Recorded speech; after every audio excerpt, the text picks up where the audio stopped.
Ladies and gentlemen, welcome and thank you for joining today's Aquaculture Overview webinar series. Before we begin, please ensure you have opened the chat panel by using the associated icon located at the bottom of your screen. Please note all audio lines are currently muted. You are welcome to submit written questions throughout the webinar, which will be addressed at the Q&A session of the webinar. To submit a written question, select All Panelists from the drop-down menu in the chat panel, then enter your question in the message box provided and send. As a reminder, this conference is being recorded. If you require technical assistance, please send a chat to the event producer. With that, I will turn the webinar over to Liz Fernandez. Liz, please go ahead. Good morning, everyone, and I'd also like to welcome you to today, which is our first webinar in the aquaculture series. Our speaker today is Dr. Kathleen Hartman. Dr. Hartman is the Aquaculture Program Leader for USDA-APHIS Veterinary Services. She has been with USDA-APHIS VS for over 15 years, first as an aquaculture epidemiologist and then as an aquaculture coordinator in import-export services. Dr. Hartman is stationed in Ruskin, Florida at the University of Florida Tropical Aquaculture Laboratory. She received a master's from the University of Maryland, Fish Nutrition, and both a DVM and PhD, Aquatic Animal Pharmacokinetics, from Virginia Tech. She has a courtesy assistant professor appointment at the University of Florida in the program of Fisheries and Aquatic Sciences. Dr. Hartman has served on the Professional Standards Committee of the American Fisheries Society Fish Health Section and has been certified AFS FHH Aquatic Animal Health Inspector since 2008. She is a current member and director on the board of the World Aquaculture Society and is immediate past president of the U.S. Aquaculture Society. Dr. Hartman also writes a column for Aquaculture magazine called Health Highlights. And with that, I will pass it over to Dr. Hartman. Hey, good morning, everybody, and thank you, Liz, and to the event producer. I am so sorry that we weren't able to meet earlier this year in person, but we have a really exciting webinar series that'll take us for the next couple of weeks. I see in the attendee list some very familiar names from around the country and also some of our state partners. So thank you all so much for attending today and the future webinars that we have coming up in the next couple of weeks. Next week, we'll hear from an APHIS VMO, Dr. Lauren Harris, who will be sharing an overview of mollusk culture and some other shellfish species.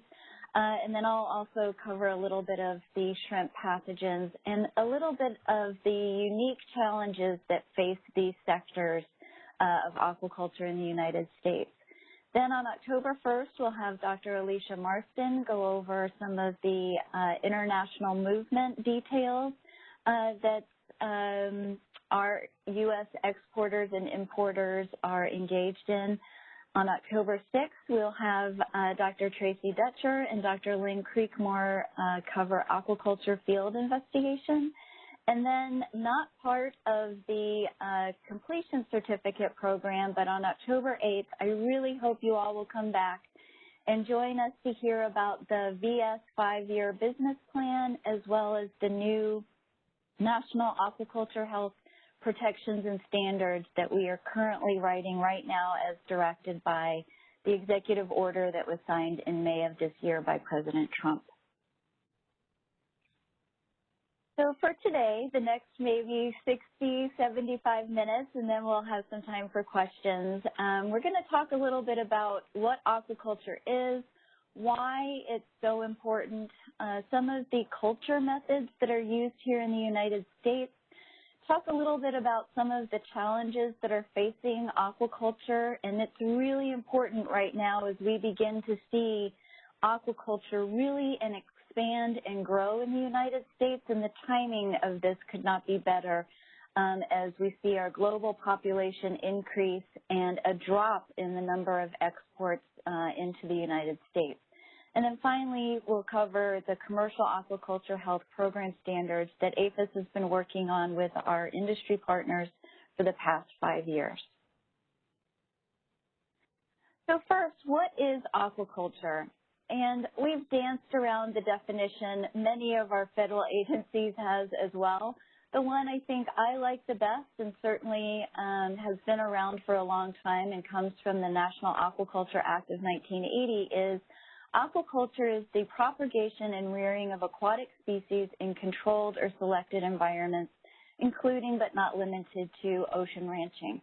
What I think is really key about this definition is that it doesn't include any reference to the source of those animals, whether they were wild caught or F1 generations from a previously aquacultured strain line or family line that way.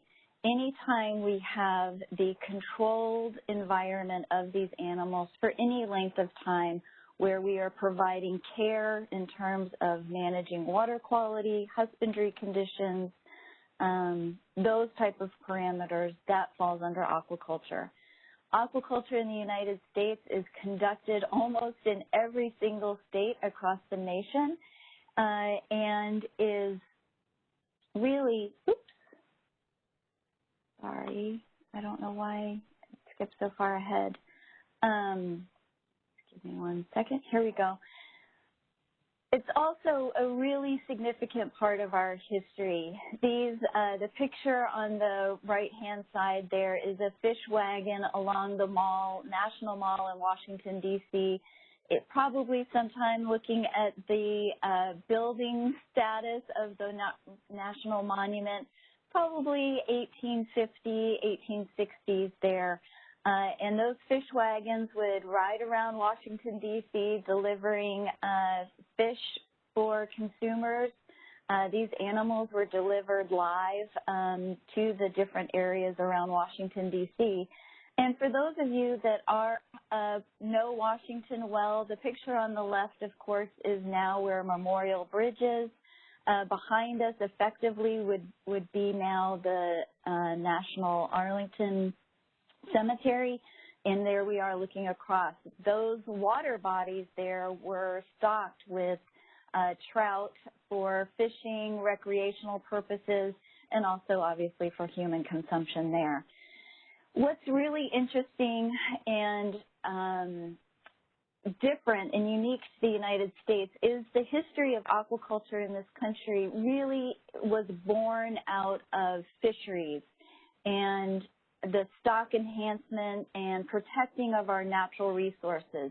And then from those efforts and the learning of those different techniques on how to raise these animals that were native species to our continent was learned, and then we began to expand into other species that are both native and non-native to the United States. So let's take a look at aquaculture in the global view. In 2015 was a really wonderful year for us.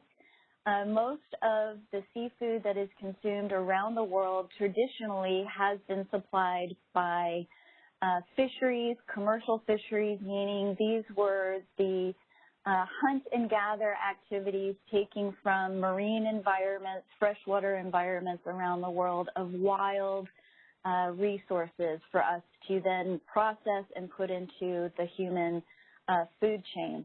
In 2015, finally, aquaculture surpassed in the production of animals that would enter into the seafood realm. And so this does really, within the last 5 years, mark a very important shift to the importance of aquaculture on a global scale.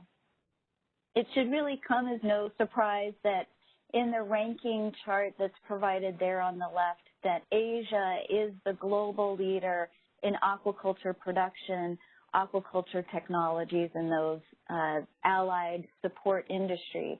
We can see there China, this data was taken from 2016, I believe, 63 million metric tons is the unit there, and that is really pretty impressive.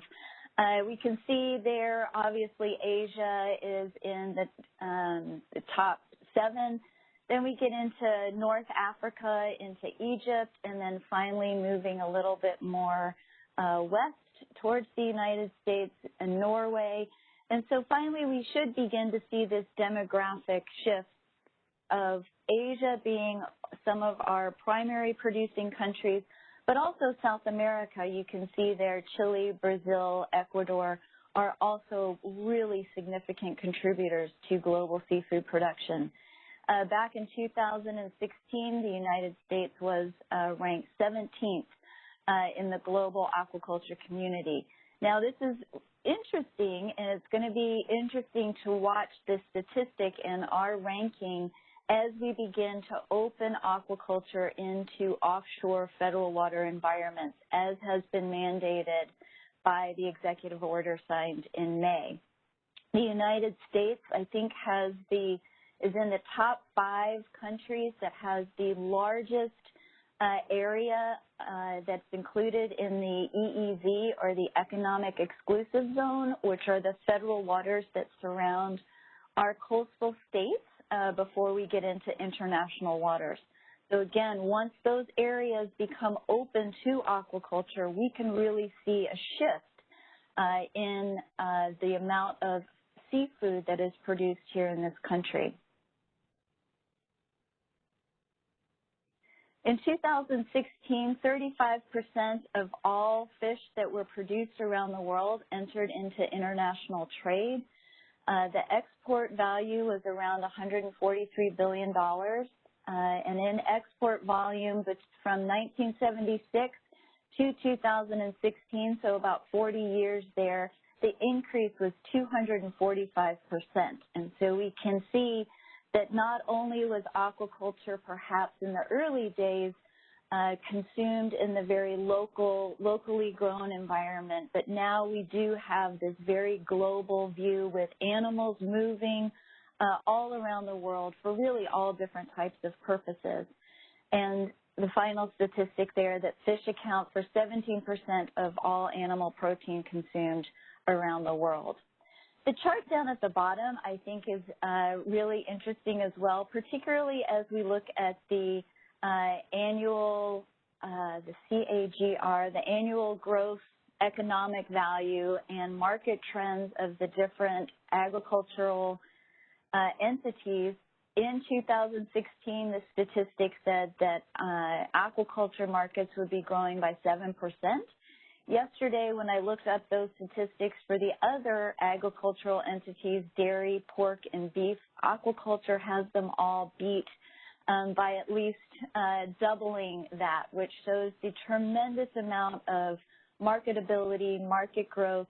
And we also see that reflected in the amount of foreign investments that are coming into the United States and into aquaculture in general.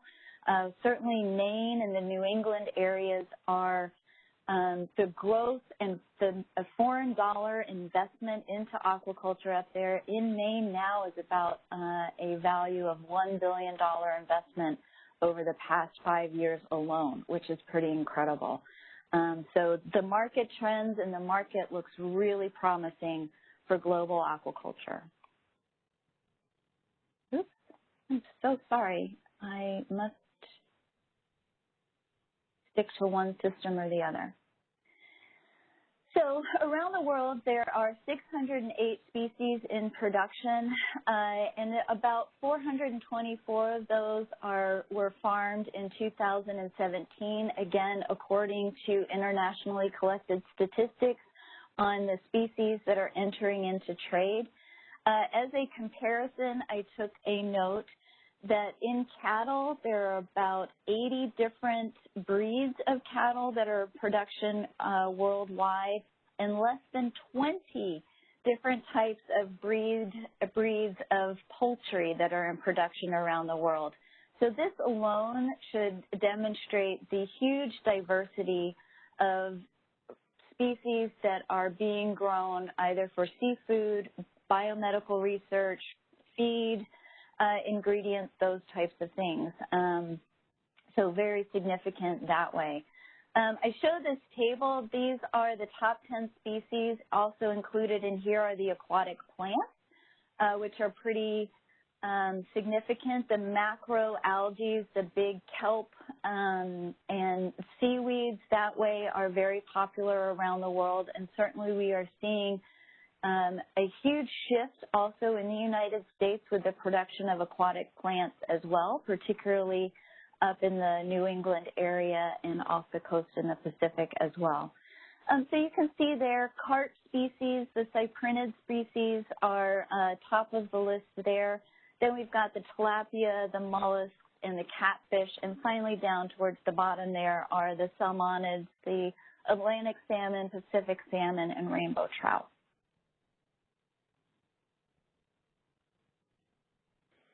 This is another chart showing the species that are engaged in that trade. The ASFIS, again, is that commodity trade scale. And we can see that the species of animals that are being moved around the world, predominantly there are the white-leg shrimp, or the Penaeus vanameae shrimp, which we certainly have here in the United States in production as well. And now we see the top species there, Atlantic salmon, the carps, and then the tilapia a little bit farther down on the list. And so we'll talk about what U.S. aquaculture, FinFish aquaculture looks like, and we're going to mirror that pretty closely to what is occurring at the global scale. Let's see. Sorry. So in the United States, again, for the finfish, we've got more finfish in production than mollusks and more mollusks than we have of the crustaceans. Each of these are equally as diverse. There are, 30,000 different types of fresh and marine water fish species in our world, and equally those in the mollusk and crustaceans. So again, these aquatic animals are very diverse. In the United States, our predominant fish species are catfish, the salmonids, again, including the trout and the salmon there, tilapia, and hybrid striped bass is pretty big here in the United States as well. Most of these are grown for human consumption, but we have some subcategories of bait and ornamentals that are also fairly big commodity sectors for domestic aquaculture. For the mollusks, of course, we've got the oysters, clams, and mussels that are grown predominantly in our coastal areas around the country, and then, of course, shrimp and crayfish that are also predominantly in the coastal areas, but we now have some inland production of shrimp in Michigan and Minnesota, which has been really interesting to watch how those states adapt to these more typical coastal area production scenarios. The map down at the bottom, again, is a couple of years old at this point, but what I really want you to note there is that Washington is a high aquaculture state, mostly for the salmonids and the mollusks that are produced there. Then we see the darker blue areas around Mississippi and Alabama, which are going to be our catfish production states there. Recently, the catfish production industry has really been hit but significantly hard with competition of imports, mislabeling, or fraudulently labeling meat products that are entering in as a direct competition to the channel catfish that are produced here in this country. Also important to note that the New England states there also perhaps not as dark blue, but very significant area as well for salmonid production, as well as I mentioned, the macroalgae production, and then really up and down the East Coast, lots of mollusk production occurring there. You might be surprised to learn, too, that now we have an indoor Atlantic salmon facility down in Miami, which is really unusual. Atlantic salmon are a cold water species, and so this 100% indoor recirculating aquaculture facility that is owned by the parent company in Norway has established this facility down there in Miami so that they have direct access to transportation of those animals, not only up and down the East Coast, but also to the Miami International Airport, so those products can be delivered globally, worldwide.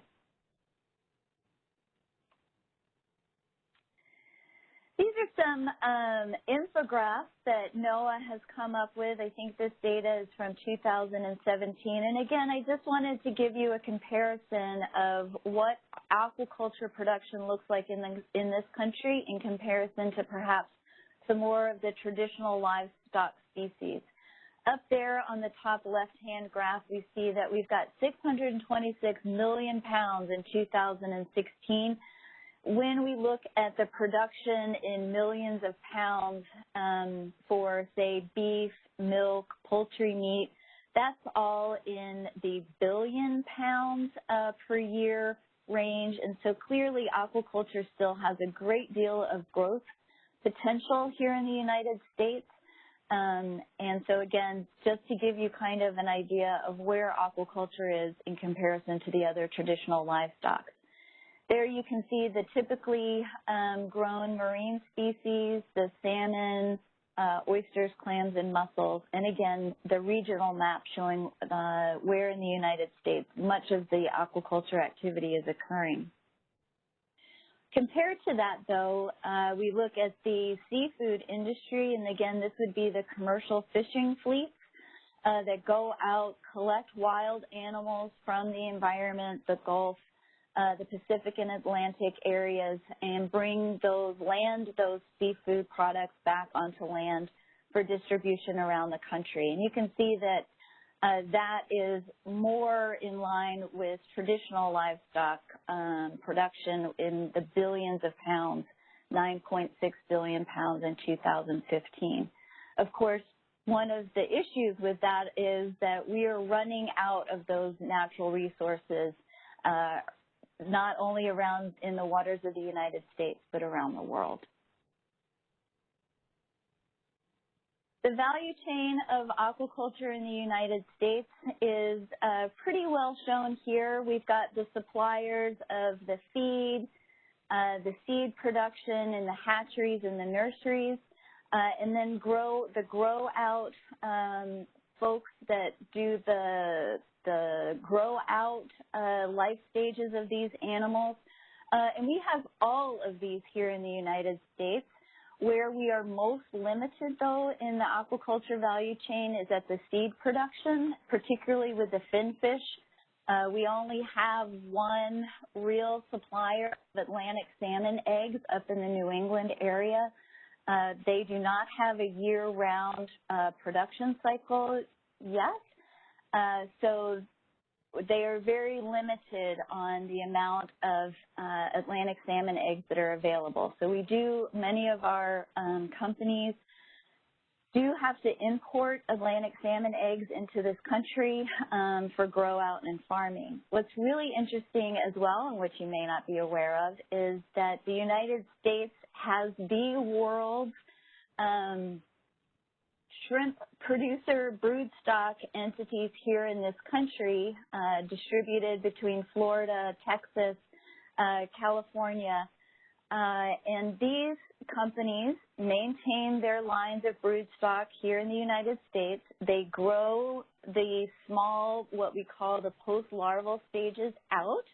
Then before these reach about 8 to 10 days in age, these then are exported to other countries, particularly in Asia and South America, where those countries grow out these animals until they're ready to be harvested, and then, of course, we buy them back as a seafood product. So even though the product does come from Asia, we do maintain, for the shrimp industry here, broodstock in this country, which is pretty interesting. We have a limited capacity for processing. The processing side of our seafood safety, it falls under the jurisdiction of NOAA. So NOAA has a agency of seafood safety inspectors, and they go around and certify these processing plants as compliant for seafood that we would be exporting from this country. We have a number of also third-party certification systems, Global Aquaculture Alliance, and other maybe perhaps more locally focused third-party verifiers for every part of this chain throughout the aquaculture cycle here.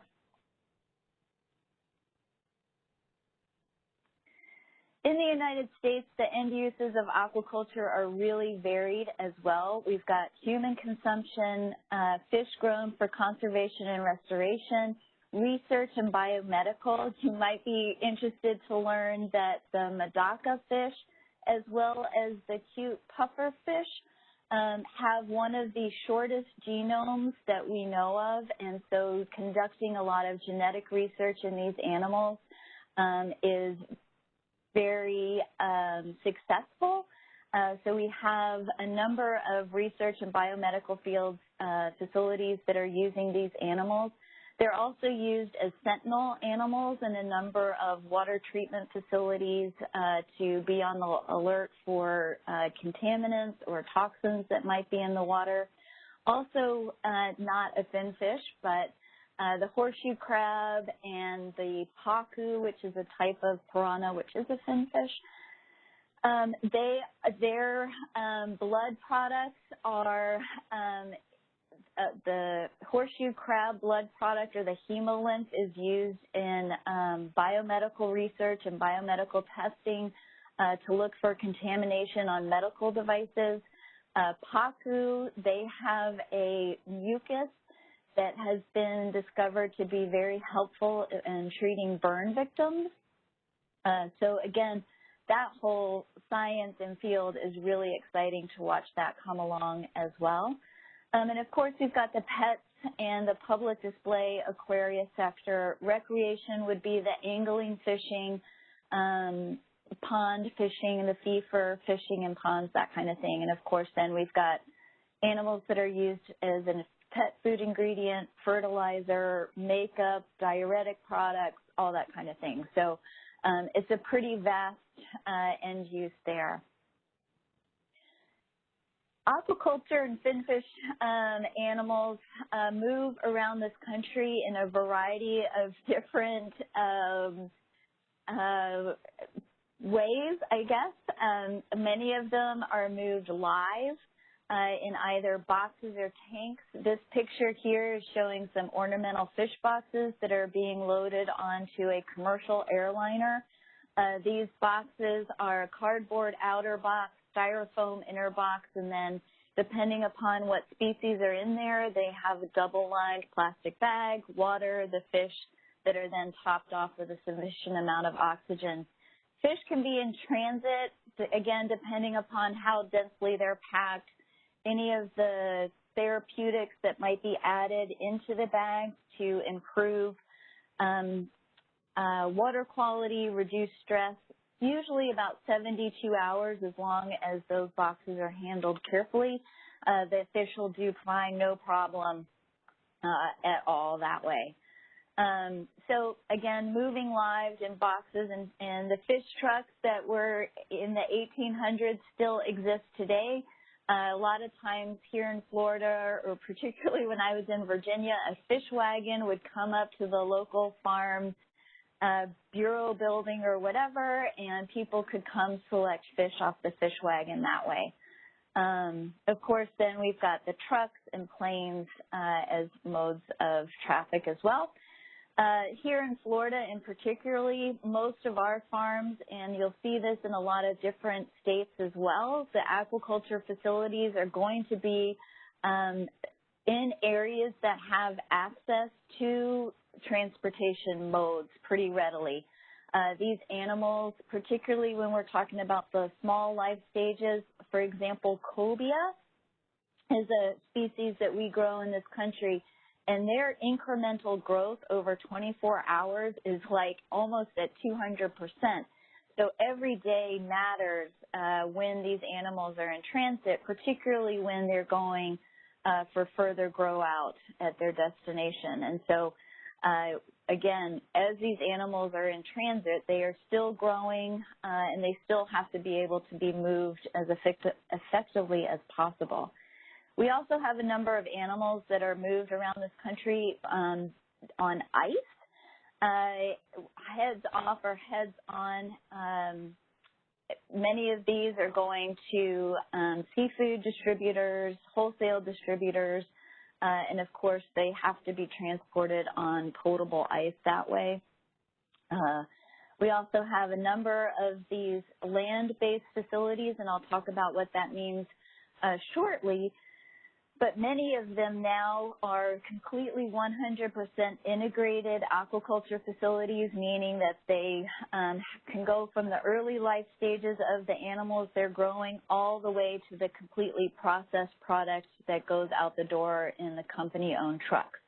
So they are doing the processing there in-house. They're also doing a lot of value-added activities, the seasoning, the rubs, the different flavorings, those types of things are on part of that process as well. And of course, we've got fish moving intrastate, interstate, and around the world.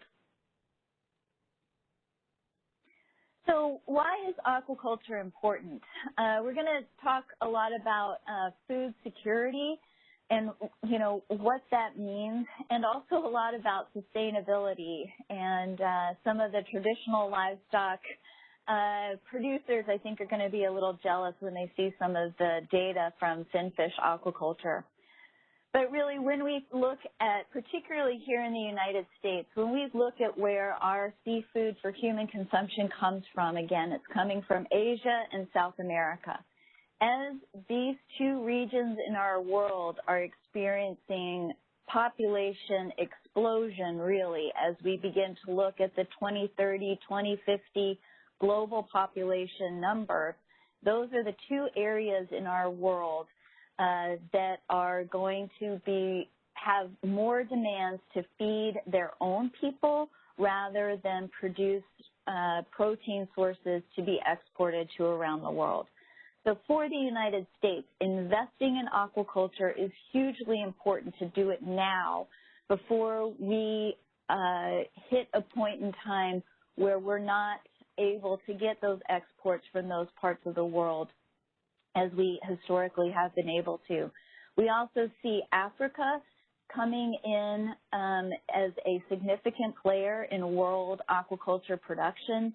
But as we watch also the population explosion in certain areas in Africa, that also becomes a concern about how, as a world, are we going to make sure we can feed all these people.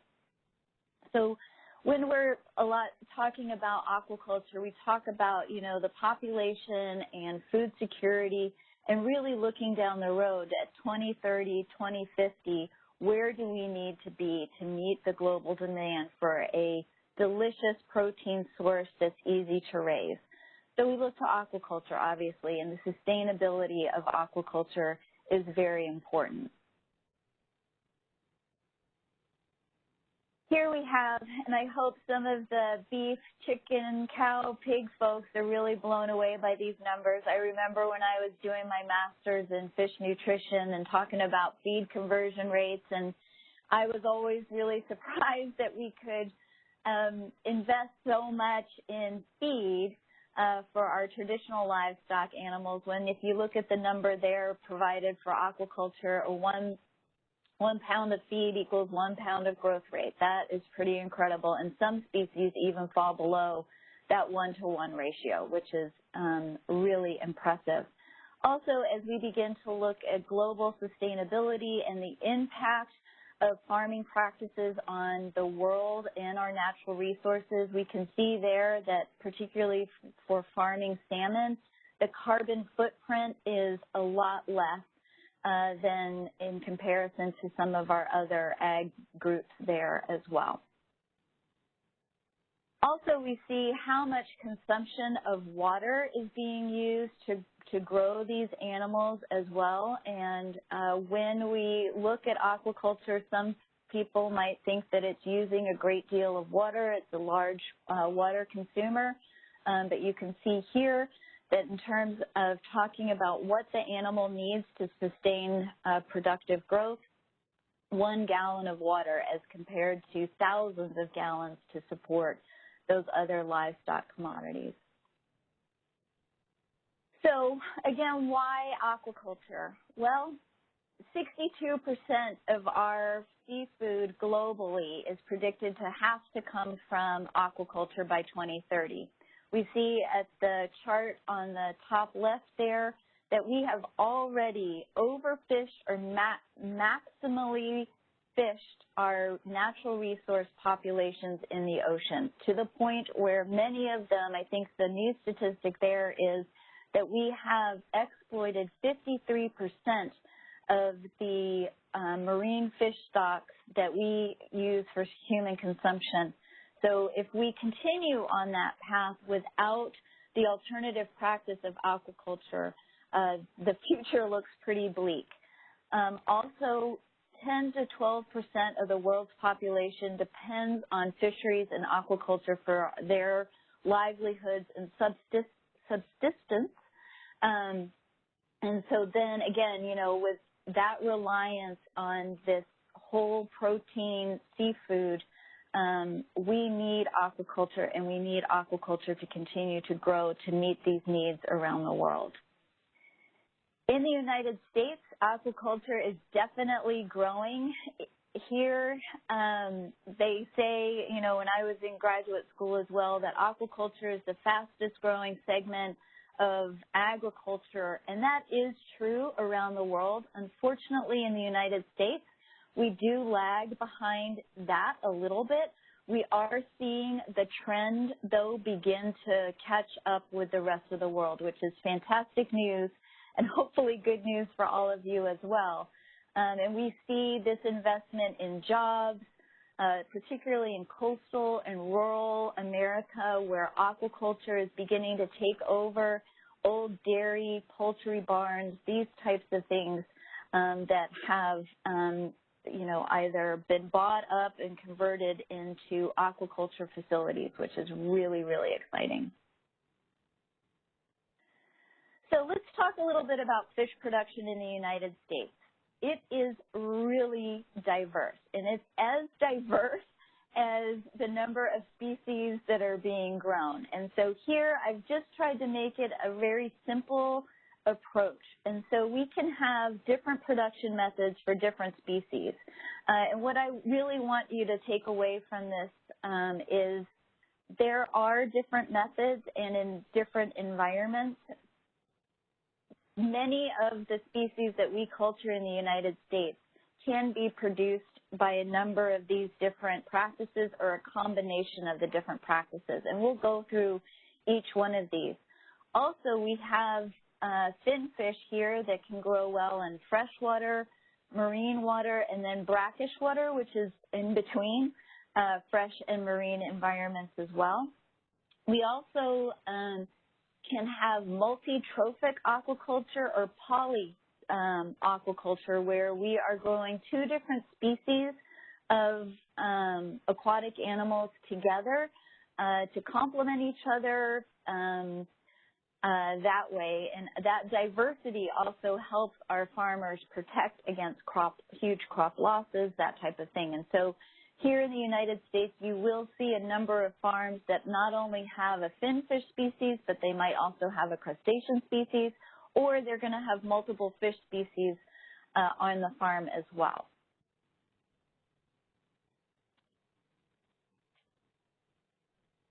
So for aquaculture to be successful, the number one criteria is there needs to be a constant supply of suitable quality water for the species being cultured.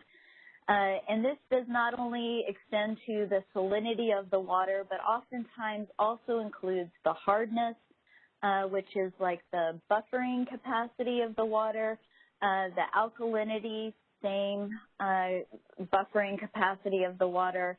And there are other criteria in there that, depending upon the life stage and the animal itself, has to be suitable for those animals to be successful in these environments.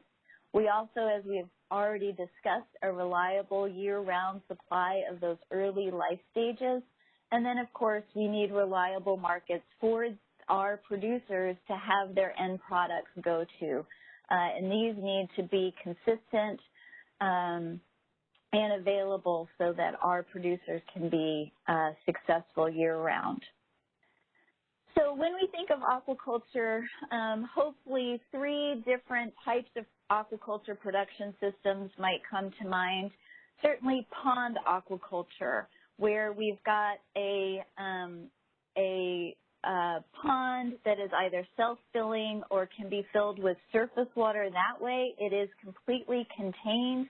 We rely on the zoo and phytoplankton populations in those ponds to help keep the pond healthy and a productive environment for the fish species to live in. We do have to feed those ponds, and there's a classic question in aquaculture of whether we really are feeding the pond or are we feeding the fish in the pond. And I think it's probably a little bit of both in those situations.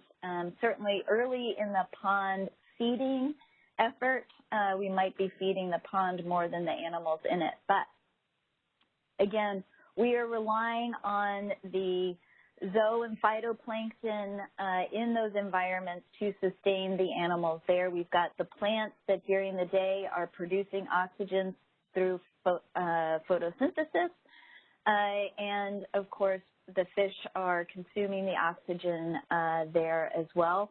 We do have to supplement oxygen in a lot of these ponds, and on the pictures on the bottom you'll see the picture on the left is actually where my office is. Hopefully you can see the big white soccer ball there, which is the NOAA Doppler ball for the southwest area of Florida. And so there you can see our demonstration facility there. It's the University of Florida facility, and each of those little white dots in there is a aerator, what we call a fizzy box. And that's aerating the ponds at the times of day when supplemental oxygen is needed to keep those animals respiring at a healthy level. The picture on the right is a Mississippi catfish farm. Again, the size of these ponds is very different depending upon what the purpose and what animals you're growing in them. Typically, the ornamental ponds are much smaller, perhaps a little bit deeper, 6 to 8 feet at max, with some sloping sides there. These catfish ponds are probably going to be a little bit more shallow, but a lot bigger, and certainly they can get a lot bigger in size than what is pictured there. Ponds can be lined with a plastic or unlined and use the natural, again, environment there to keep the cycle of nutrients going in these environments. Of course, ponds are susceptible to the environment, and here is a picture from our colleagues at Wildlife Services on a pond in Mississippi, and those are some double-crested cormorants sitting on the edge of a pond, each one of those little black specks. So you can imagine, particularly in the ornamental business, or if you've got catfish fry that are or fingerlings that are out in these ponds, the absolute devastation that these wild bird populations can do to these captive farm-raised environments is very significant. Wildlife Services has been working very hard with our catfish producers in the Delta to be able to develop predator scare tactics to keep these birds off of these sites. Not only are they predators, but they're also vectors to diseases and parasites and everything else. And so pond aquaculture does have a lot of biosecurity challenges, as well as is open, obviously, to the environment. Certainly down here in Florida, these can flood when we've got a flooding event. And so, again, we have to mitigate some of those risks. A lot of farms here in Florida, because the ornamental ponds are a little bit smaller, they will put wiring around the ponds as predator bird control. They'll use air cannons to scare the birds away. Of course, these are as effective until the birds figure out how to maneuver around them or not scared anymore by those tactics. To get fish out of these ponds, this is actually a photo I took when we were responding to the SVC outbreak in Missouri back in 2004, I think. So these guys are taking a seine net that has floaty devices along the top and weights on the bottom of that net. You take it out and then pull, and all the fish will come back to the corner of the pond that you are pulling them towards. Some farmers will also use traps out in these environments to collect their animals, depending upon the size, scale, and scope of what the farm's purpose is will dictate how we get the animals out of those ponds. Pond maintenance is a huge concern for these types of production scenarios, keeping those levees and the pond bottoms nice and clean so that when you step into them, you don't sink up to your hips in the muck on the bottom, which of course also is a good nidus for bacteria and parasites to continue to grow in. So making sure that these pond environments stay fit and healthy is pretty, even though it's an extensive culture of fish, it can be pretty intensive as well. Here we've got some net pens that are put in coastal environments here. A lot of these might be found in Washington State or in the state of Maine waters for Atlantic salmon culture. And you can see then that they've got the buoy going around the top, and that holds the net up in place that is submerged beneath that floaty surface. The farmers can go out in a boat or some kind of vessel, check the livestock there. I am super excited about telemedicine and the ability for us to look at animal behavior, stocking densities, lice incidents, by using remote technology, cameras that can be sunk down into these nets to look at the integrity of the net, make sure that it's not covered in algae or whatever. Also look to make sure there's no holes for animal escapement. And then, you know, watch feeding behavior, swimming behavior to get a good feel about how well that population is doing.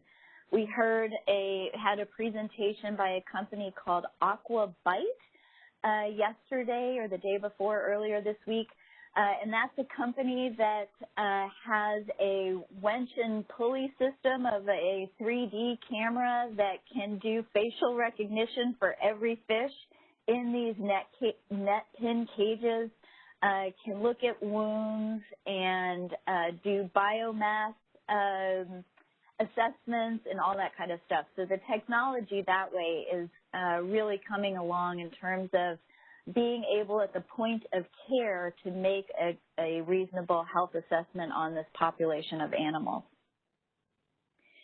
Here's some of the newer technology, if you will. It's now been around for, I don't know, maybe a decade or two, are these submerged balls, if you will, that are beneath the surface of the water so that they aren't as vulnerable to what's going on at the surface. These can be anchored down to the seabed floor or can be floating in a specified area that way. And you can see from the pictures there that these can vary in dimensions and sizes, and of course down there at the bottom what this contraption looks like as it is pulled up to the surface for cleaning or maintenance of those types of things.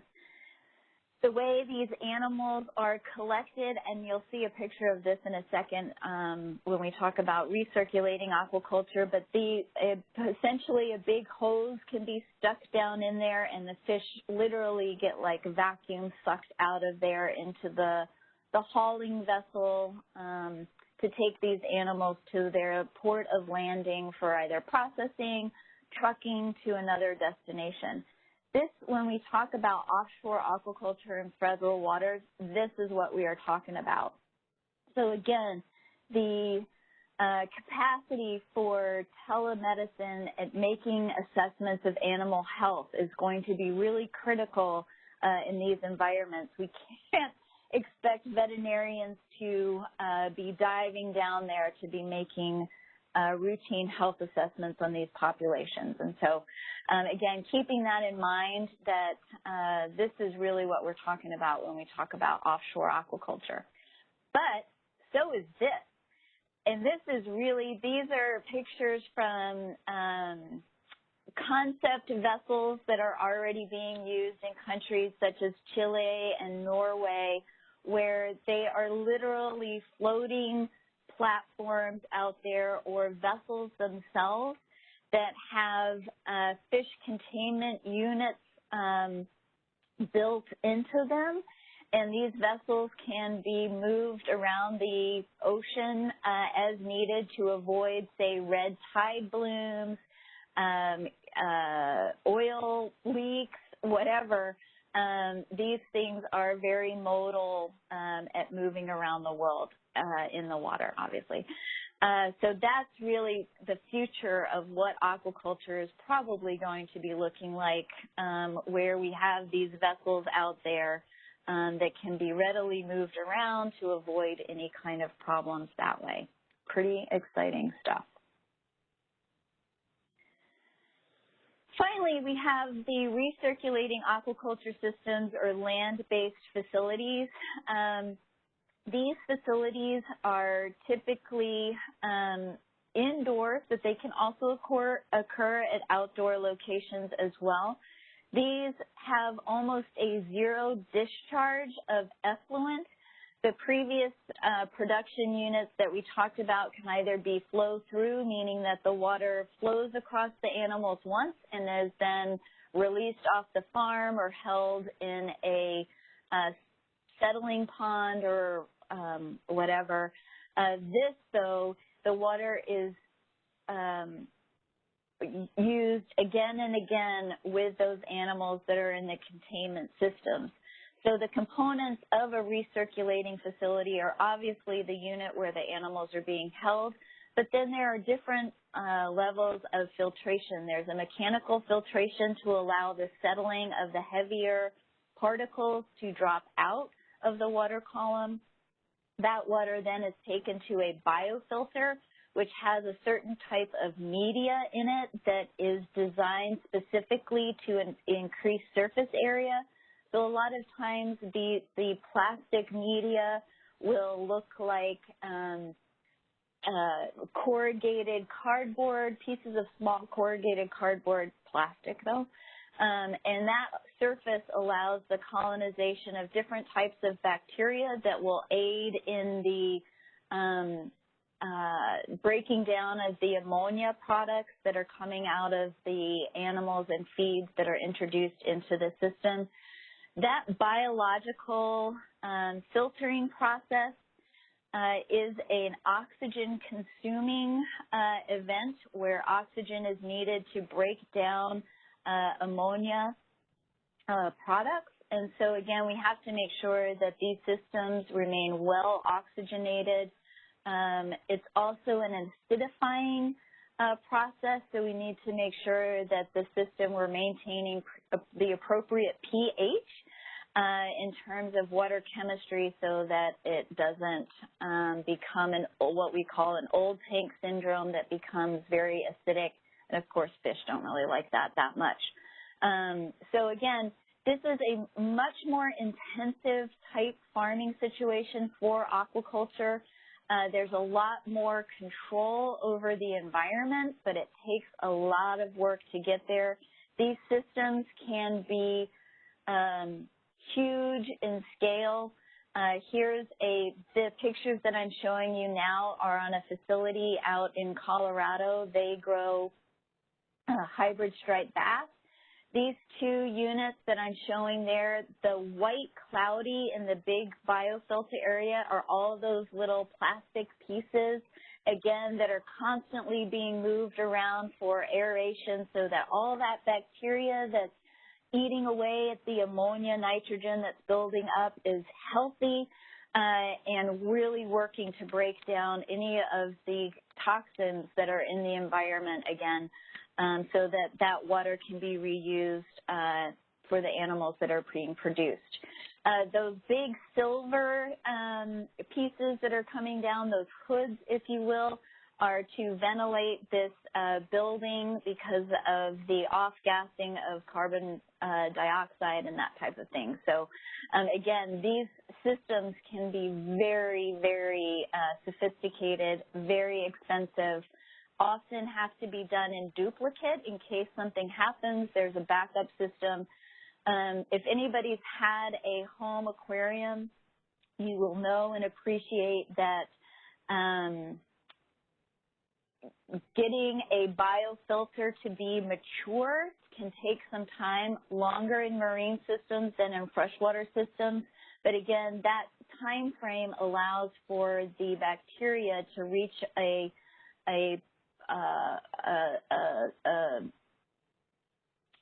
standard or whatever, lost it, but it allows those bacteria to be at a position to be able to consume enough of that ammonia or whatever, nitrogen.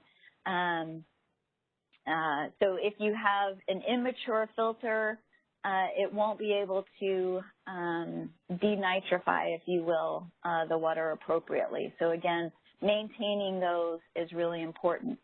Again, this is a shot of the same facility. I thought if there was any cow people on here, these tanks were built by old dairy silos from out in Colorado, and so cheap. They were tearing down these old dairy silos, so he was able to build some ponds out of them. Here in Florida, oftentimes we have the cement coffin liners that are used. Those are really popular in ornamental fish production. Also, a lot of our guys sometimes use bathtubs that have been sourced from hotels, motels that have been torn down or out of commission.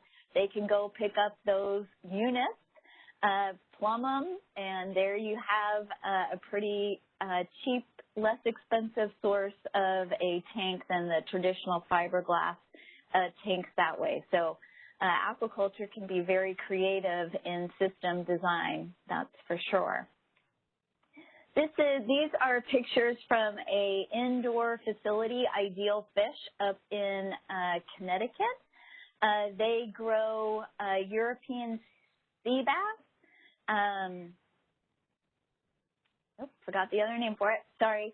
But the top picture on the left is one of their quarantine. They do have to import their eggs. So if the eggs and fingerlings arrive into that one room, they've got like 6 different suites that are all exactly mirror images of each other. And so they keep those in isolation before then moving to the floors that you see here, which are the big fiberglass tanks for the grow out of those animals there. The orange hoses that you see there are those large vacuum suckers that can be used to move fish from one tank to the other. Fish handle that really fine. The water and everything goes right with them, so it's just moving down the tube is how they do that. So again, just the size and the scale of some of these research facilities can be really impressive. So now that we've learned a little bit about what aquaculture is, the diversity of it, you know, why has U.S. aquaculture been so challenged? Why are we so far behind all the other countries that are producing seafood? Colleagues from Virginia Tech over the past several years have been conducting studies by aquaculture sector, so bait fish, salmonid, crustaceans, mollusks, ornamental, tilapia, each one of those different sectors has undergone a survey and analysis of that data, and what comes back every single time and mirrors what our aquaculture producers have been saying for years is that the regulatory environment in this country is just not conducive to aquaculture, or certainly the growth of aquaculture. And largely that is because of water and environmental issues and regulations surrounding water use rights and also effluent controls through state and federal environmental protection agencies, that kind of thing. So we've also been a step behind in our system for evaluating the health of aquaculture, and I think, you know, we're going to talk about CAHPS in a second. But it has really taken a mindset shift on how to develop a program that isn't pathogen specific and can handle the diversity of such a diverse industry. Our industry has also been really hit hard by competition from foreign imports. Labor is cheaper, less regulations in other countries, and then, of course, the ineffective or inappropriate labeling of these products that are coming into the United States. And as consumers, we're not particularly savvy when it comes to some of this stuff, where we just want, you know, a catfish fillet that's maybe $1.98 per pound versus a $2.20 per pound, that type of thing. What we don't appreciate is, you know, the made in America type sentiment, and hopefully we will begin to get there, certainly as imports from other countries begin to back off, because they're going to have to. We'll be seeing more of domestically raised products on our grocery store shelves. Also, back when the Farm Bill back in the 80s and 90s had a stipulation for country of origin labeling or cool labeling, and that really was born from the aquaculture industry to combat where your animals are coming from. Are they farm raised or wild caught? And so seafood and the seafood industry had a huge impact on how and why we see those labels here today. We already talked about the challenges of a constant and reliable seed supply of these young stages. That also applies to the mollusks as well. Markets, obviously, in the United States, we don't eat as much seafood as perhaps the rest of the world does. We are getting a little bit better, but we still have a long way to go. I really think that with the next generation of, you know, the millennials really care about the story of their food, and I think aquaculture plays into that really well. We can do aquaculture essentially anywhere. We can do aquaponics to grow plants, lettuce, herbs, spices, those types of things. So again, aquaculture, I think, has a great story to share and can be done in the local regional areas that way as well. And of course, in the United States, because of our regulatory environment, our aquaculture producers only have access to 5 legal chemotherapeutic compounds. Only 3 of those are antibiotics that are able to be used in certain species during certain life stages. So they have really been hit very hard by diseases, how to combat those diseases. You know, off-labeling has been an issue for aquaculture. Certainly we see the VFDs with FDA beginning to wrestle that problem and make it more guidelines. What we need, though, is just more drugs available to our aquaculture species. Same thing with the vaccines. We only have very few commercially licensed and available vaccines here in the United States, mostly, and the trend seems to be towards autogenous vaccines. so that, a farm that is combating a certain type of Vibrio or Aeromonas or any of those bacterial pathogens can have a vaccine that's designed for their particular strain of bacteria or strains that they're dealing with. So really, again, we're seeing that pretty significant shift towards autogenous vaccines, and these can be made by multiple entities around the United States. So when we look at the data from the baitfish survey that Virginia Tech did a couple of years ago, and APHIS contributed in developing this survey, really what we see is that regulations are a significant problem for our producers in this country, and it is more significant on our smaller farms.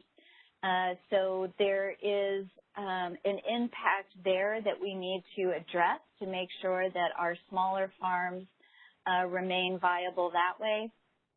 The fish health testing, particularly in this sector study, was really interesting because it really wasn't the diagnostic test itself. It was the labor, the time for the veterinarian. Those were really the components that added to that 5% piece of fish health testing. But again, that blue portion of the big circle there was really significant. And because of regulations and how we regulate bait and sport fish, so these would be animals that would, at their end use, have a connection to natural resources. So there is a certain level of risk there for our natural resources, and so it makes sense that we would have regulations perhaps that are a little bit more stringent in order to protect those natural resources. But again, the impact we see there is that there were just this significant portion, 60% of what our farms were producing weren't able to sell, or they wouldn't even market to those areas because doing that meeting those regulations was cost prohibitive to what was happening on the farm. We see the same results from the salmonid industry. And again, this piece of fish health testing, again, was really, really interesting. And it went down to how we were doing the health inspections, how often we were doing them, how many animals we were collecting, and none of it began to make any sense when we looked at the power of that testing really wasn't contributing to the farm's bottom line. It was like they were testing, but it really wasn't having enough meaning. And so when we began to look at this data, we began to see the importance of, we need to get our arms wrapped around how do we provide that kind of power to domestic aquaculture and aquaculture health. So before we go into CAHPS, a little bit about aquaculture, and hopefully to make all the cowboys and cowgirls or chick girls, chick guys out there, everything you learned about every other species is going to apply to aquaculture, particularly in the finfish. The shrimp and mollusks might be a little bit different, but everything you learned in anatomy and physiology is basically the same in these animals. They are cold-blooded, and so water balance, osmoregulation, and hemostasis takes a little bit more chemistry to understand and appreciate, but it's not hard. If I can do it, I'm pretty sure everybody could. And then, of course, they're not some fish are air breathers, but again, we have, instead of the traditional lungs, we've got gills. And these gills, like our lungs, are very vulnerable to the external environment. And keeping those gills healthy is of primary concern here. And of course, what I get a kick out of is taking students out to the airport to look at our imports of koi or goldfish coming into this country. And you can see from the top picture there the telescoping eyes of the goldfish.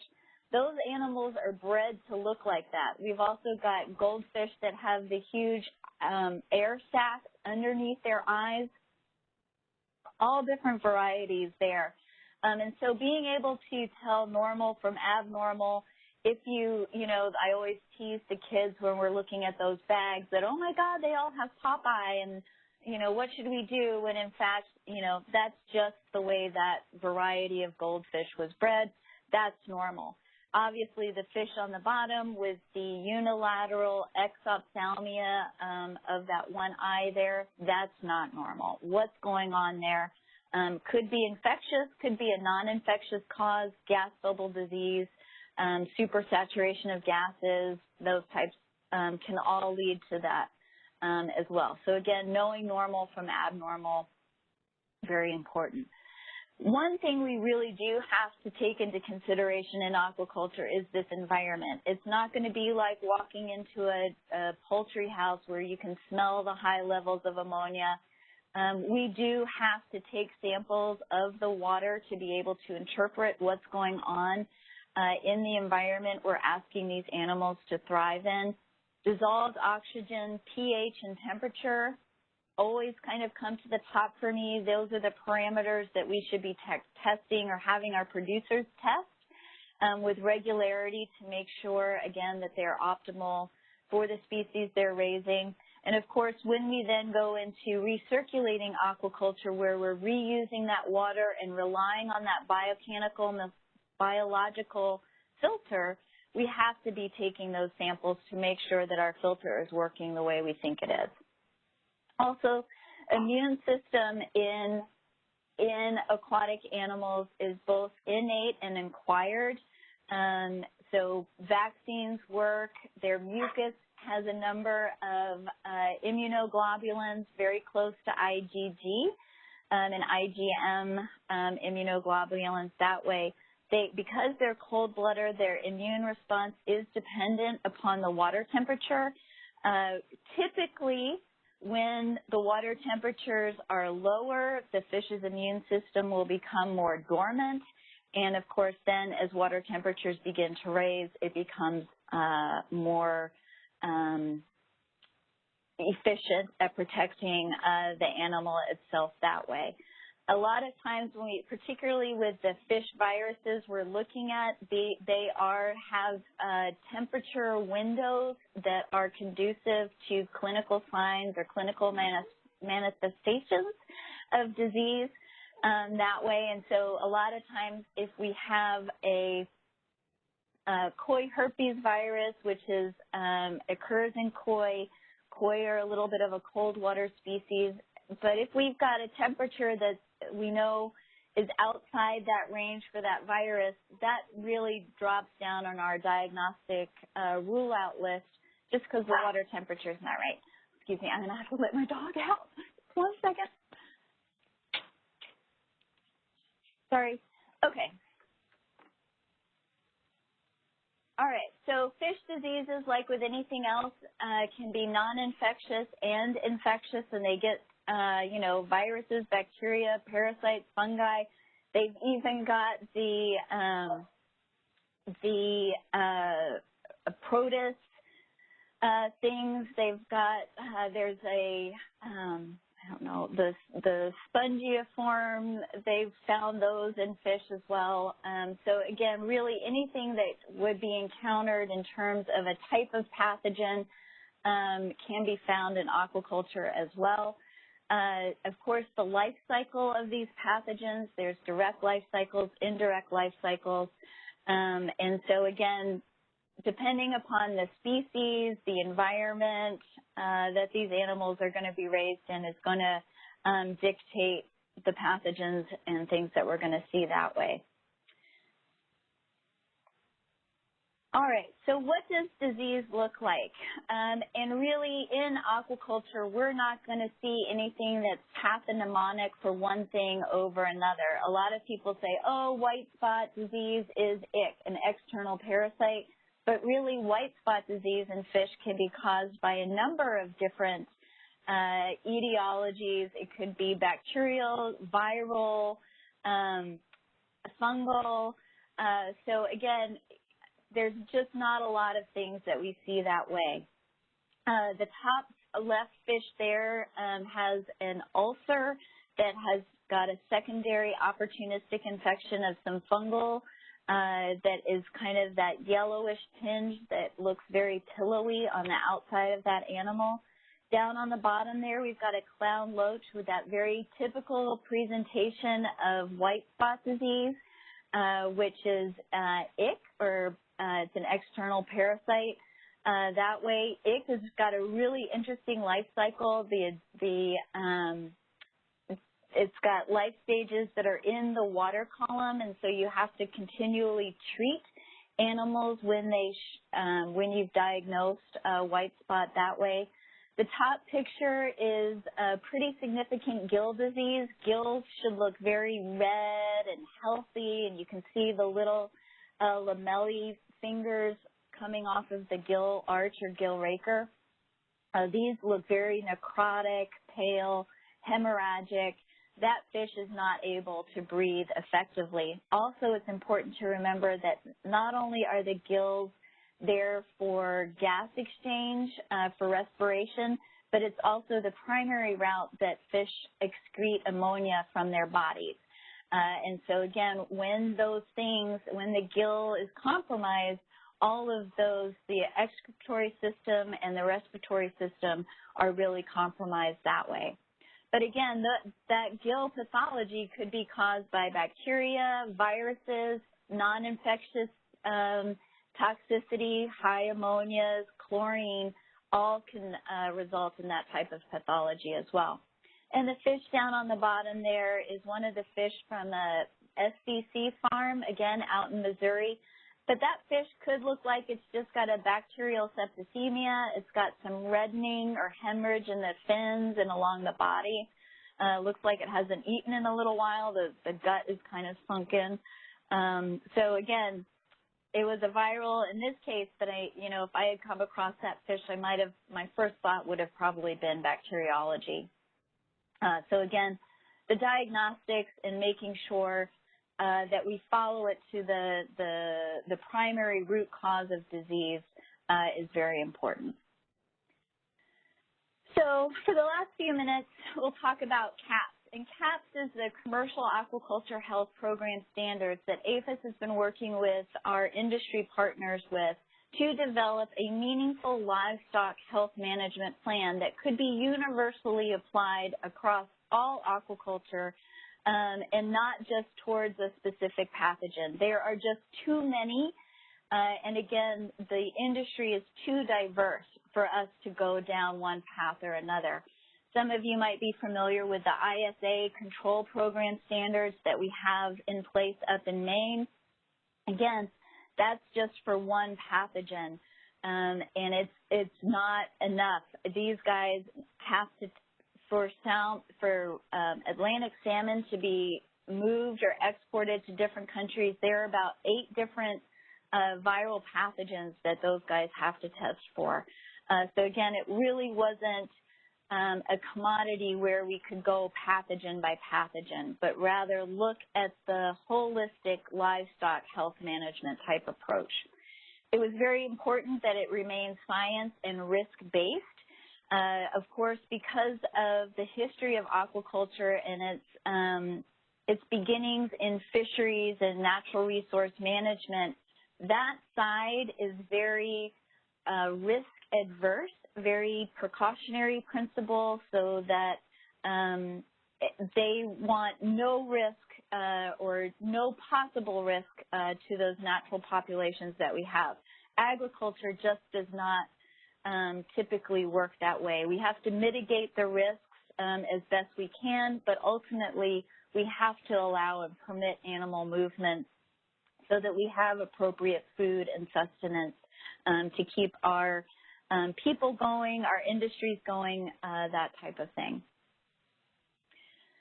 So CAHPS was designed to provide assurance of farm-raised animal health.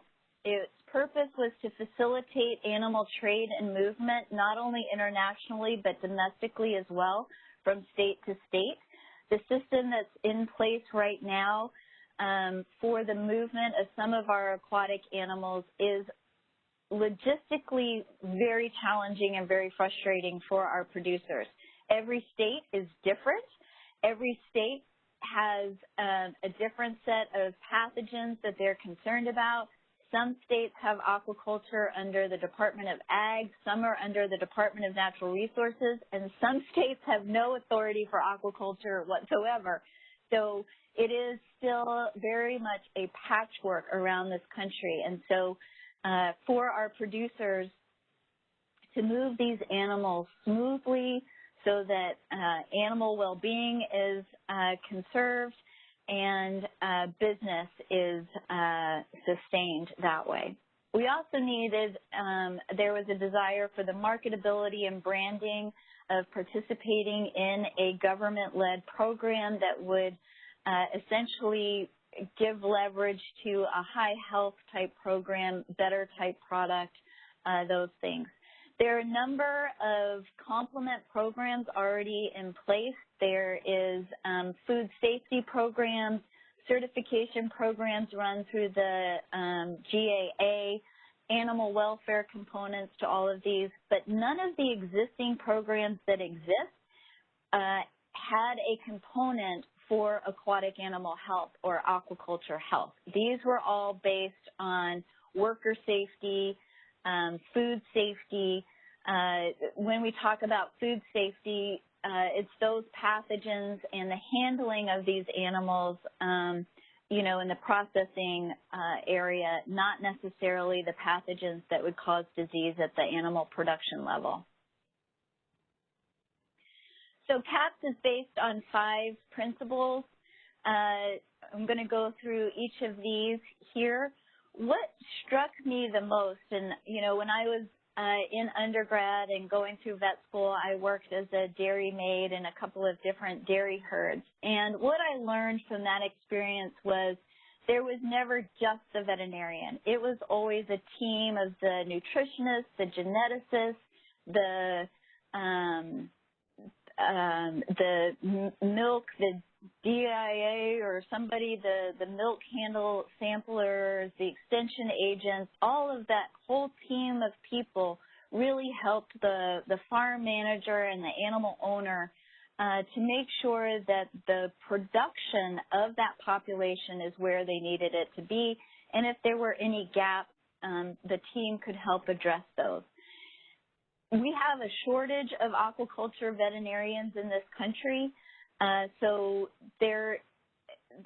it's only within the last maybe 2 to 3 decades that veterinarians are really coming to be part of the growth and picture of aquaculture in this country. Prior to that, it was very dominated by biologists, fisheries type individuals. And so this team approach can encompass all of those different professionals from wherever they need. Of course, if we have to engage in international trade, most of our trading partners require that a veterinarian be part of that picture. We want these teams, no matter if they're vet or non-vet, to have a valid vet-client-patient relationship, be knowledgeable, aware of what is going on these facilities, where are the obstacles to production, and help overcome a lot of that. Also, work with the frontline workers of those animals to teach what are the early signs of disease. Is it off feed? Is it lack of development? Is it curvature of the spine? Whatever those early indicators of disease might be, those are the things these frontline people should be keyed into as they go around and make their daily observation. Some of these pathogens that would be incorporated into a site-specific health plan are going to be more production-level pathogens versus the regulatory pathogens that have a greater regulatory impact in terms of being able to move those animals or trade those animals that way. I have been pretty critical of our veterinary workforce, and I call it the swagger effect. I think because aquaculture and aquatic animal health education just is not one of the cornerstones of our vet school curriculums in this country, that you know, if you want to learn about aquaculture, you really have to work hard to seek out those opportunities during vet school, probably more likely after vet school. And so I think the majority of veterinarians that are asked to do this right now just don't have the confidence to walk on to an aquaculture facility as they might a dairy or beef production lot or whatever. And again, have that swagger to look around and be like, okay, the feed looks moldy, maybe we should make some recommendations there. The water trough is frozen, let's make some recommendations there. So again, I think we need to really educate ourselves and encourage the vet community to develop that aquaculture swagger so that instead of just signing a health certificate after a visual inspection and then taking their check and getting off the farm, that they really are a part of the business model for our producers. What we're asking this team of people is to develop a site-specific health plan. In CAHPS, that means having a written documentation of how each of those 5 principles is being implemented on the farm. I know this picture is very difficult to see, but again, across the top there in the pale green are the 5 principles of CAHPS, and then the components of what we would look for to see in a plan underneath each of those. And again, all site-specific. No one plan is going to fit every aquaculture facility because each one is going to be very different. And so this then provides a uniform guidance on how we approach aquatic livestock health management. Oops.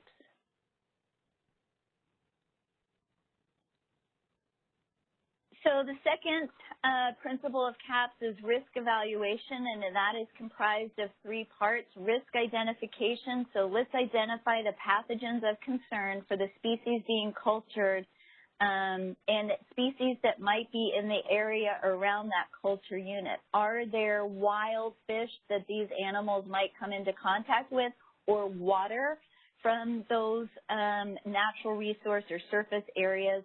So let's look at those. Pathogens of concern could be an OIE-listed pathogen, an NLRAD-listed pathogen, a state-listed pathogen, or again, could be pathogens that impact production. So these could be, you know, columnaris, typical bacterial events that happen in animal production that are not regulatory by any stretch of the imagination, but really hit that farm probably seasonally at worse times than others. So again, what species are we culturing? What production method are we using?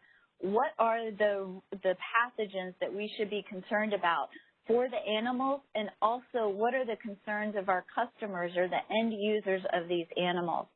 And then secondly, characterize what those pathways of risk might be to that farm. After we've done both of those exercises, then we can get to risk mitigation. What are strategies need to be put in place to protect the health or the farm against those pathogens coming in through those pathways that we have identified? We need to make use of our risk-based strategies there, early disease detection, mitigate the risk pathways through biosecurity practices that can be implemented on the farm. There are typically 5 routes on any aquaculture facility where pathways of risk exist, and those are with the animals themselves, the water, the feed, the vectors, and the fomites that are coming into contact with the animals or the water on those farms. Certainly, you know, having a reliable source of animals and feed is very important. If you have to, the water source is really extremely important as well.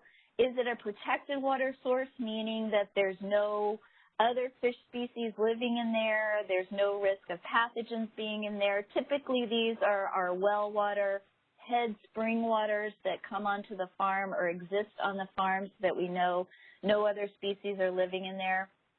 If a producer has to use ground or surface water, make sure that the treatment, whether that's chlorination, UV sterilization, is appropriate, again, for the pathogens that we're trying to target. UV sterilization we see used a lot in aquaculture, and oftentimes there is a heavy reliance on UV sterilization of the system water, but many facilities don't know what their UV kilowatts per hour wattage is, and if it is effective against killing the pathogens that they're trying to keep off of their farm or out of their system at high numbers. So again, making sure that those types of disinfectant procedures that are in place are meaningful to what they're trying to keep off the farm. The third piece of CAHPS is surveillance, making sure we know the purpose of surveillance. Is it freedom from disease, freedom from infection? Is it to be able to make a claim about the health status of the farm, the lot, the population? Why are we doing that surveillance? What does the farm need in order to make a health claim for these animals? Is it going to be by shipment? Or can we do it on an annual basis so that all the animals on the farm are covered that way? The fourth piece is disease investigation and reporting, where when we have exceeded the acceptable thresholds of morbidity and mortality on the farm, we know that an investigation is needed. Not that APHIS or Vet Services has to come in or the state has to come in, that the farm then knows, okay, something unusual is happening here, and we need to take steps to isolate that unit, get additional diagnostics done on that population, and find out what's going on there. And of course, if there is the suspicion or detection of an OIE-listed pathogen, that report is made at that time. Determining morbidity and mortality thresholds is really important, and again falls to the team to help the site develop these. I'm providing an example here from a facility that we visited out in Washington several years ago. Their acceptable mortality rate was 0.3% over 5 days. So if their daily mortality rate on a population of about 70,000 animals was at 0.03% every day over the 5 days, and that, I think, comes out to about 20 fish a day. If that continues for 5 days, they know they've got something going on, and that's a problem.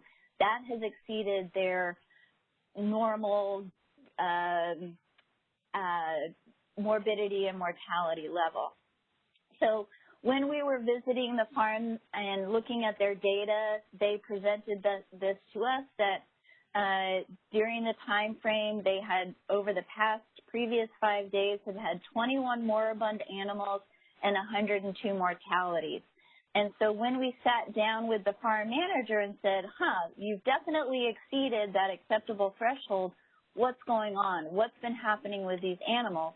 And sure enough, what had happened in the preceding days to this was the spring spawning of the adult animals. Spawning these female animals is a labor-intensive, not only on the humans, but also on the females themselves, where they are hand-stripped of their eggs, and you can see this guy doing that here. The females, their abdomens is pushed to be able to squeeze those eggs out through their vent that way. As you can imagine, very handling intensive. And so again, they had attributed that high mortality event to the spawning practices that had been done, which seemed very reasonable. They accounted for that 65 of the animals that had died were a result to this spawning exercise.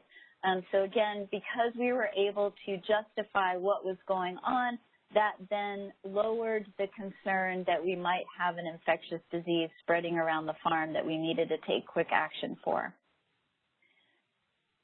So the fifth principle is recovery, response and recovery. So what do we need to do? Is it a pathogen that we need to consider depopulation for? Is there a treatment? Can we vaccinate? Whatever that response might be, we make based on the diagnostics determination. Maybe it was just a water quality issue and we need to increase the flow, change the water, check the biofilter. Again, whatever response is mitigated that way. But then I think a really important piece of that is reflecting back on why that might have happened. Could we improve the spawning practices of the female animals so that we didn't have such a high mortality? And do a report card on that facility to make sure that we're tracking in the right direction on animal care and animal production that way. So I'll very quickly, I know we're running out of time and you guys are probably tired of hearing me, but back a couple of years ago we ran a CAHPS pilot in a tilapia facility. It was a cooperative of 5 farms in North Carolina. These farms received an all-male hybrid population from a source farm here in Florida. The males obviously are better for aquaculture production because they do not put a lot of bioenergy into egg development, so they get a better meat yield from the male animals that way. So that's why the all-male population, which is interesting to note too, why Canada doesn't have a source stock of tilapia up there is because they make these male hybrids by using methyl testosterone, which is prohibited in Canada. So that's why Canada relies on our producers for those populations for grow out. Anyway, so we went there. Their pathogens of concern for the farm was a strep, a flavobacterium, and Vibrio. And of course, back when we had started this project, TILV was a globally emerging pathogen, not yet known to occur in the United States. So if we looked at the pathways of risk for this farm, the source farm here in Florida, they supplied directly through live shipment in those boxes that I showed you earlier through the airplane.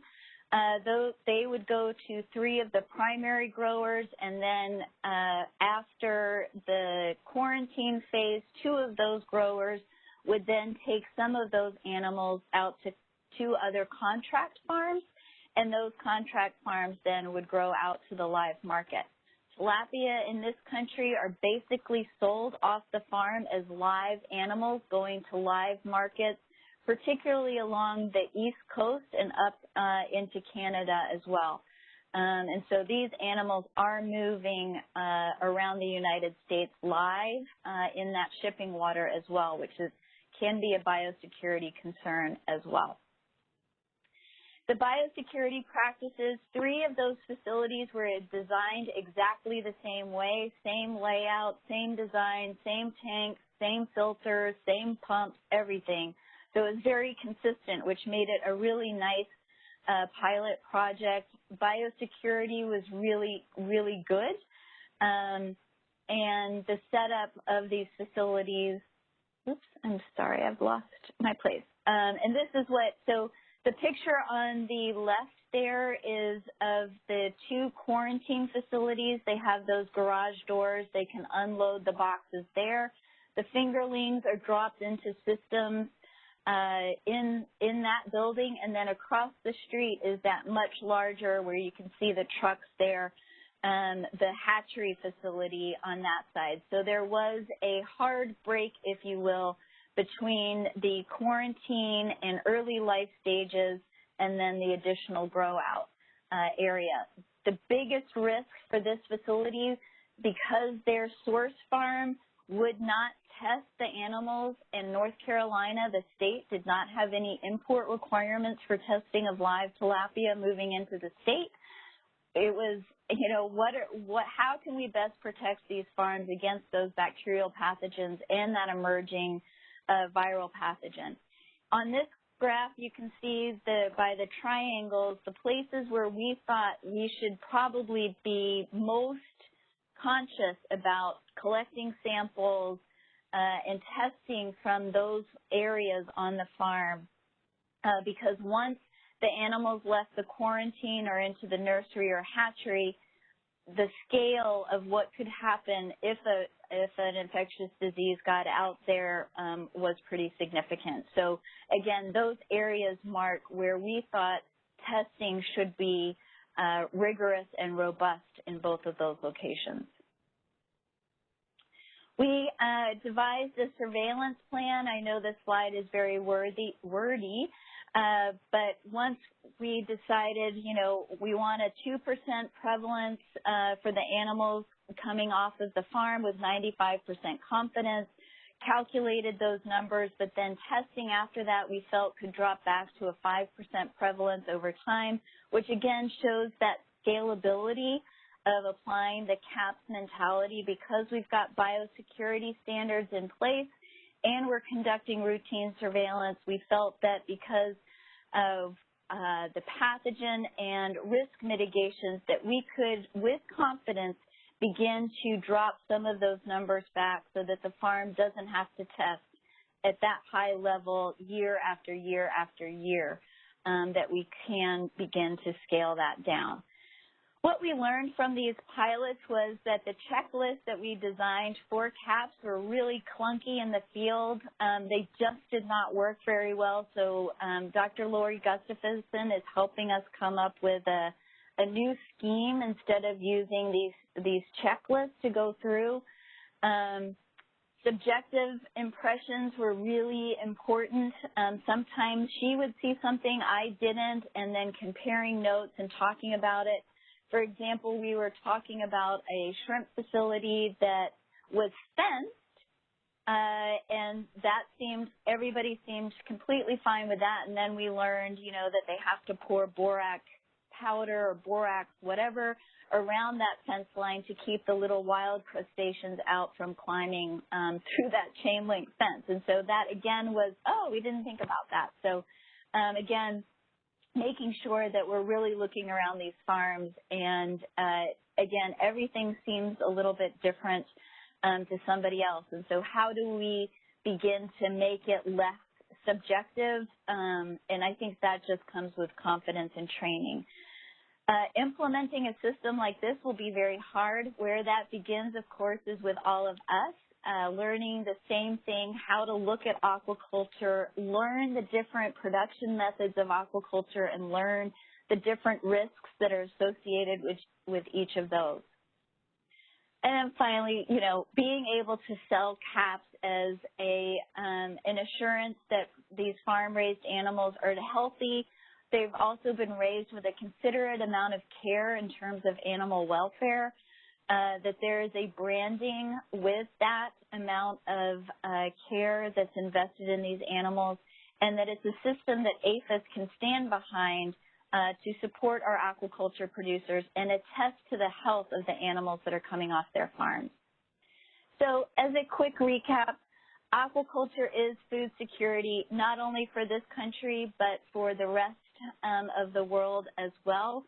Aquaculture is incredibly diverse in the number of species that are being cultured, the production methods that are used, and all of the different combinations of all of those lends itself to a really incredible and rich production system for these animals. And of course, that aquaculture really needs USDA to step up, approach aquaculture as an agricultural commodity, and help our producers really reach that scale of certifying animal health and being able to protect and support what those farms are making the investment in at the farm level. And with that, Liz and everybody, thanks everybody for hanging in there, and I'm happy to take any questions. I did see at least one. Liz, I believe these slides will be made available to the attendees. I can do that. I can make sure It gets sent out to all of them. I can send it out as a PDF. Perfect. Any other questions, you guys? Awesome.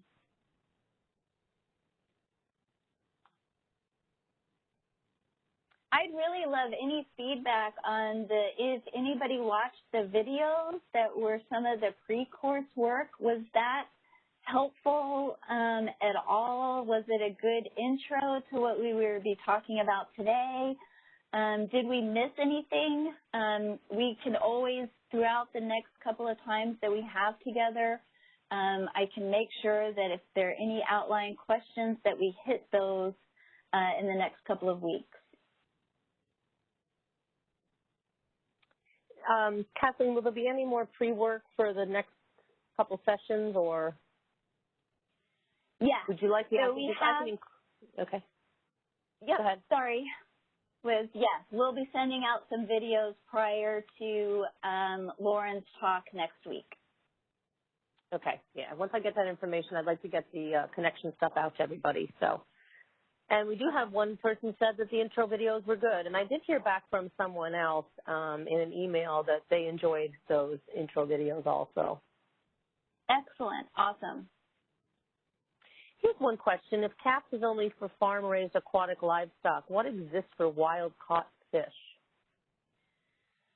So wild-caught fish, depending upon what environment they are in, marine aquatic animals